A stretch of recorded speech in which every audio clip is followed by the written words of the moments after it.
सावन मास में कांवड़ यात्रा को लेकर होटल और ढाबा मालिकों के नाम लिखे जाने के योगी सरकार के आदेश को योगी राज श्री शक्तिपुत्र जी महाराज ने सही बताया। इसके साथ ही उन्होंने हिंदू राष्ट्र का समर्थन करते हुए केंद्र सरकार को जल्द से जल्द जनसंख्या नियंत्रण कानून लागू करने को कहा।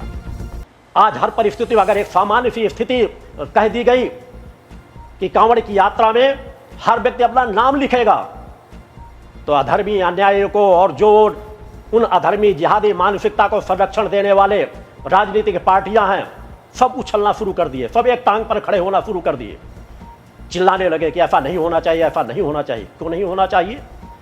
हमारी धार्मिक यात्रा निकल रही है, मैं तो कह रहा हूं ये पूरे देश पर नियम लागू होना चाहिए। हमें ज्ञान होना चाहिए। हम मानते हैं कि आज भी 25% हिंदू भी बिरयानी खाने पे आनंद उठाते हैं, मछली खाने का आनंद उठाते हैं, नवरात्रि पर्व पर खाते हैं।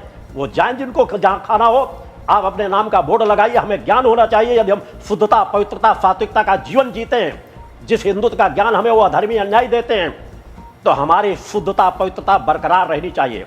हमें ज्ञान होना चाहिए कि जिस होटल पे हम जा रहे हैं, उस होटल में काम करने वाले कर्मचारी मांस खाने वाले हैं या मांस परोसने वाले हैं, उनके बर्तनों पर क्या मांस पकाया जाता है या नहीं पकाया जाता, इसका ज्ञान हिंदुस्तान के लोगों को लेना आवश्यक है। इस दिशा में सरकार को कठोरता से कार्य करना चाहिए, किसी दबाव में नहीं आना चाहिए। हिंदू कब तक दबाव में जीवन जिएगा? और अब मैं तो आज भक्ति मानव कल्याण संगठन के हर कार्यकर्ता को निर्देशित करता हूं कि आज के बाद भारत माता की जब जय घोष का नारा लगाओ, तो उस समय हिंदू राष्ट्र भारत माता की जय घोष बोलो। हिंदू राष्ट्र शब्द जोड़ो भारत माता के साथ कि हिंदू राष्ट्र भारत माता की जय शब्द करके हर बार जय घोष करो। क्यों नहीं? हमारा हिंदू राष्ट्र है, ये हमारा हिंदू राष्ट्र था, हिंदू राष्ट्र है और हिंदू राष्ट्र ही रहेगा। एक राष्ट्र को दे दिए अधर्मी अन्याय को, जिहादी मानसिकता के लोगों को। आज इस हिंदू राष्ट्र पर हमारा अधिकार है। हम जैसा चाहेंगे वो हिंदू राष्ट्र चलेगा। हम सभी जात के लोग एक संगठित विचारधारा होकर चले। हम दूसरे धर्मों का सम्मान करते हैं, किसी भी धर्म के आधार पर हम किसी का विरोध नहीं करते, मगर दूसरे धर्म भी हमारे धर्म का सम्मान करें। अगर सम्मान करना नहीं जानते तो उनके लिए बांग्लादेश और पाकिस्तान बना हुआ है। अगर उनके पूर्वजों ने कल गलतियां की है तो आज वो गलतियों को सुधार ले और उन देशों में जा सकते हैं।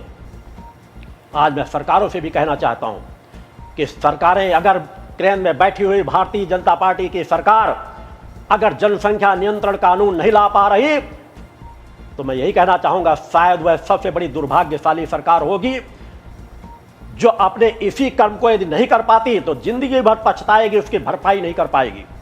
वर्तमान में आवश्यकता है नागरिकता कानून लाना, जनसंख्या का नियंत्रण कानून लाना। इसमें सख्ती के साथ कदम उठाना चाहिए और भ्रष्टाचार पे रोक लगाना नितांत आवश्यक है। लोग कहते हैं बीजेपी की सरकार उत्तर प्रदेश सफल क्यों नहीं हुई? सफल इसलिए नहीं हुई कि भ्रष्टाचार चरम सीमाओं पे है। हमने तुष्टीकरण की राजनीति करनी चाहिए। हम खुल करके हिंदुत्व की भाषा नहीं बोल सकते, बोल नहीं पाते, वैसा कार्य नहीं कर पाते। यदि वो ऐसा कार्य कर रहे होते तो आज शायद वो स्थिति ना होती जहां पर वो स्थिति हुई है।